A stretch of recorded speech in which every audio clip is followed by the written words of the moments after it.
Good day. Welcome to another edition of Spotlight on Mahopac Schools. I'm Eric Rose, your host, along with Superintendent of Schools Anthony DiCarlo. And Anthony, since we last talked, the numbers continue to rise when it comes to COVID-19. Yes, and Erica, that's the purpose to dedicate this spotlight to it, because there's an uptick, around the nation, and Putnam County is, not immune from it. And I think it's important. I mentioned this last night at our work session to the community and to the board, but I don't know how widespread the public is aware of it. So I want to spend some time talking about where we're at with the numbers, and then the testing protocols that the governor has put in place, although those are changing literally every day. So here's what's important to realize, everybody, and I mean this. This is not about Anthony DiCarlo and making the decisions to keep schools open or closed. I would love to keep our schools open as long as I possibly can. I don't control the pandemic. I don't control the State Department of Health. I don't control the governor's executive orders. So, as you know, I think we've done a pretty good job, Eric, since the beginning of September. I really do. We've had some isolated pockets, and we've had some schools that haven't gone off at all. It just depends on sometimes the luck of the draw, and we've been in and out, and sometimes longer than others, depending on the contact tracing. So currently, when we started this, the governor originally said we're going to go by region. And based on your region, and if you go over 9%, that's automatically triggered a shutdown. That's now changed, and he's gone to zones. So we are on the precipice of possibly going to a yellow zone. Right. That can happen at any day. So like I've mentioned to parents before, you have to be ready that at any day we could close the following day. So Chromebooks, belongings, and everything's need to be home, because at any point in time, if we go in a yellow zone, we have to go to fully remote learning. What does that mean, and where are we at? So we had a conversation this past Monday with myself, the rest of the Putnam County superintendents, and the Department of Health. Dr. Nisha was on, Shanna and Kathy were on. There are a lot of questions with regard to the testing, because if you are in a yellow zone, you can test out 20% of your staff and students over a 2-week period. If your testing numbers are below that of your infection rate, you can reopen your schools. Here's the problem. Right now, we're not ready for it. There are so many questions that we have, and the Department of Health for Putnam County has for the state. How many machines are you going to be willing to give to each district? How many kits are you going to be able to do? Who's going to do the training? Who's going to upload all this information? So there's so many factors that are out there still not answered, that even if we go into a yellow zone currently, we're going to be on remote pending getting all these things set up so that we can eventually, hopefully, get our kids back. Anthony, they talk about 20%. Right. What is the 20%? Is it people just come? It's random. It's random. It's 20% of your teacher and student population, and it's random. Okay. So, and then we have to talk about getting waivers from parents that we can test kids. So there's a lot that goes into it, and we're not there yet. Not because we don't want to be. The state just doesn't have the capability yet to understand the volume that we're talking about because of the uptick in what's happening. So that's really important to understand. And we're working with the county, and there's a lot of questions that the county is asking. Now remember something. These machines, Eric, can only run 4 tests an hour, 15 minutes, right? So now think of the amount and volume. We're talking about, for us, about 900 students a day that we'd have to test. That's a lot of students in a 2-week period to have to do that. And so we want to make sure that the state's going to provide us with all this stuff. We're not healthcare providers. Right. We never were meant to be, okay? So at the end of the day, where's all this money coming from? We don't have the financial capability of doing it. The state allegedly is telling us we'll be able to provide you, but now, of course, our Department of Health for Putnam is saying, okay, Brewster needs X amount, Carmel needs X amount, Mahopac needs X amount, and then can they supply it? Because if they can't supply it, and we don't know what those protocols are, then we can't do the testing. Yeah. So I think it's important for the public to understand. And who's going to do the testing? Well, there you go. So, is it an outside group? Yeah, the nurse. Is it or is it our nurses? What does that look like? And our nurses have to have to be in buildings running Sure. what they need to be. They can't be staying with machines. So there's a lot of things that we have to work through with this process. But here's, and I understand the public's angst and anger. I get this from parents. Why are you closing? Anthony DiCarlo is not closing the schools. This is a directive of the governor. The pandemic is spreading, and what they're saying is the following, Eric. And I'm going to be honest with the public. This is not going away. Okay? They're looking at the following. Halloween, 10 to 14 days, uptick. Thanksgiving, 10 to 14 day uptick.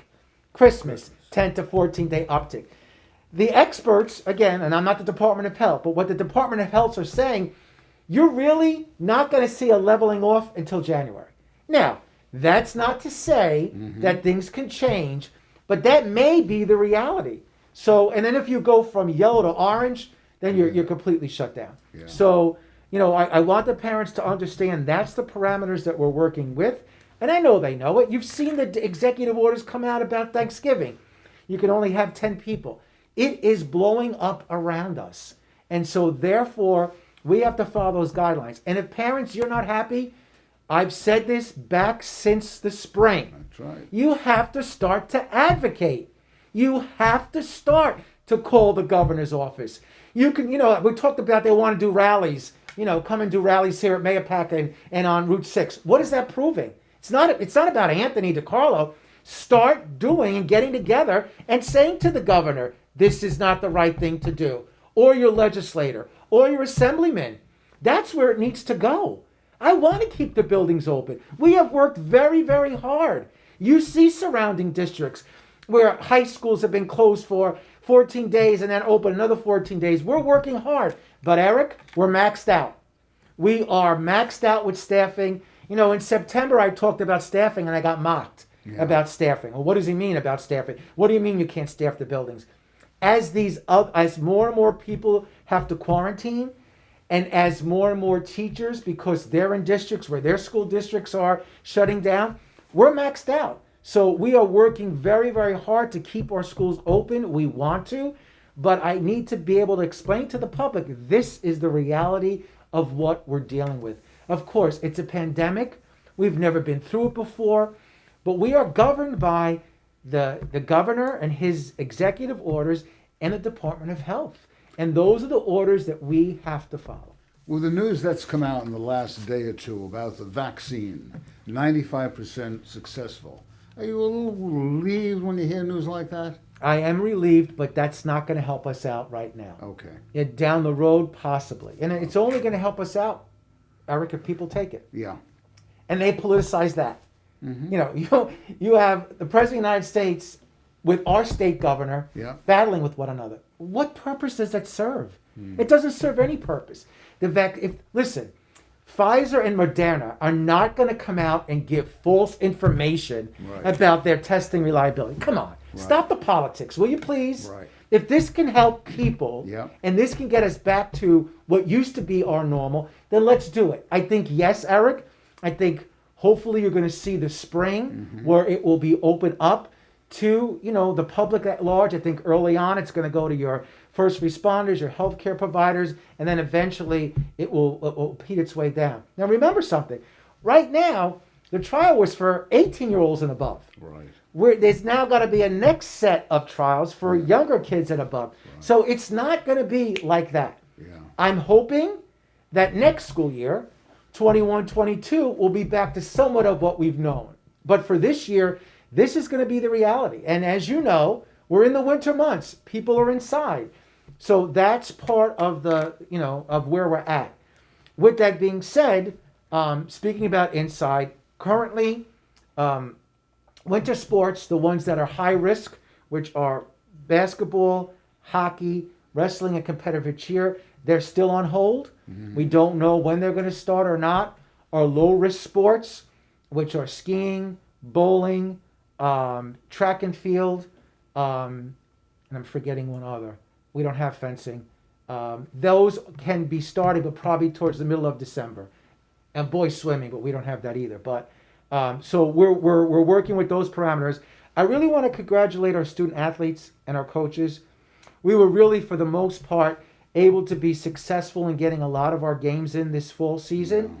And I'm excited to say that our field hockey girls team is playing today, 4:30 against Horace Greeley in the semifinals for the Putnam Northern Westchester Large School Championship. And then tomorrow, our varsity girls soccer team is playing at Yorktown in the semifinals. So congratulations to both our field hockey and girls soccer teams. We're very, very excited, for them and the success that they've had this year. And, go Pack over the next couple of days. It's just fantastic that these youngsters, with all the tumult and excitement that's going on now, student athletes, good grades, yet they're on the field representing their community. Correct. And that's a tribute to who we are at Mayapack and our student athletes and our coaches and our program. But what I really want to acknowledge is one of the reasons why we've been so successful as a school district for the most part is because our students are adhering to the protocols. They're wearing the masks. They're socially distancing. And I want to thank those parents who've been very supportive of that because that's really important. But I go back to what we said before. It's so important every day to take a look at those questions on the easy screen. If you have one of those or more of those, you really need to stay home because you can't be spreading it. The second thing, if you know of somebody in your household who is sick and who has gone for a test, please don't come into school or send your child into school until you find out the results of those tests, because then you're going to wind up having to be tested. Another point, Eric, if you are a direct contact of an individual, even if you get tested and it's negative, you still have to quarantine for 14 days. Because there's a misconception out there that I can go and get tested and I can come back to school. No, you can't. You have to still be quarantined for those 14 days. So the best that we can do is continue doing what we're doing the social distancing, wearing of the masks, and the kids in school, I agree with the public. The safest place to be is in school because they're following those rules. Once they're outside of school, I have no control. I can't tell you what's happening and not happening. I can tell you the governors finally, and I think it was too late, a lot of the current micro clusters have been because of parties, Halloween recently, and that's why they're afraid of Thanksgiving. Yeah. Travel teams crossing over to other states and playing, specifically hockey and soccer. Recreation teams not following the rules and not having masks. So now, the horse is out of the barn, you want to close the barn door. Now the governors decide, okay, we're not going to have interstate playing. We're not going to have travel. All right, but you have the most individual time of the year where people and families are together. Yeah. So again, nobody's saying families are families, and we get that. But wear your masks, socially distance, use paper plates, throw things out. There's ways that we can do things as a collective community so that we can get our numbers to go back down and then don't have to worry about testing and whether or not we have school or we have to be full remote.